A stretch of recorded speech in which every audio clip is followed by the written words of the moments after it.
We start with Max tonight, and Max, Harris today continued to make the case for another Biden-Harris term, despite all those continued calls for Biden to step down. There's been more today, but to do that, they're keeping Michigan as a focus point. This is the vice president's fourth trip to the battleground state this year, Max. Yeah, her fourth time this year, her second specifically to West Michigan, on both occasions leading discussions around reproductive rights. Of course, that's one of the top issues, if not the top issue this election cycle.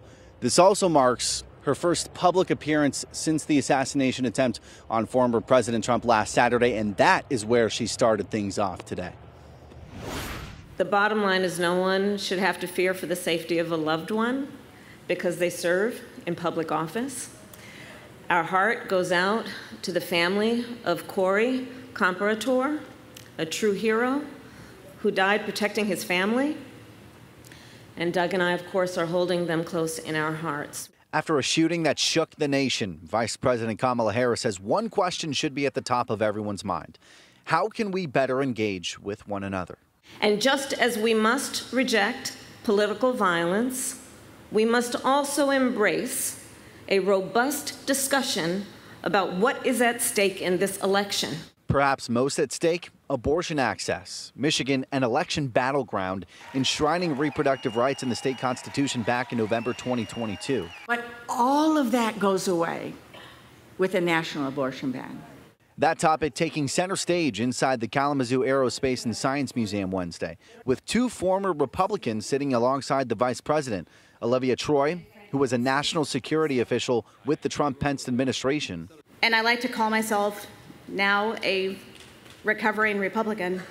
And Amanda Stratton, a Michigan mom with two young children, one of whom likely would not be here without the help of reproductive freedom. My husband and I face the heart-wrenching challenges of secondary infertility, enduring 5 miscarriages between the births of our son and daughter. Both saying they no longer recognize the Republican Party they grew up with. In this year of our Lord, 2024, have a state of being where the government can tell you what to do with your body? I mean, the most basic of things you should have control over? Everybody better watch out about what other freedoms you're taking for granted. All this in front of a crowd of more than 400, like Lisa Reed, there with her granddaughter. It's really important for young women to have great role models, so that's why she's with us.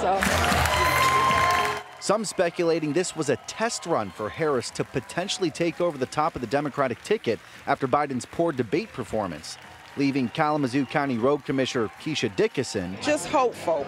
Yeah, that's it. That's what I'm going to say, Yeah, hopeful. hopeful. Yeah. Does any of that hope include a potential switch and Kamala Harris stepping in and President Biden stepping down? I think So that would- we trust God. Well, yes. We trust God. That would be amazing if Yeah. that happened. Well, we trust God. We do. We're going to just say that we're hoping for the best and praying for the rest.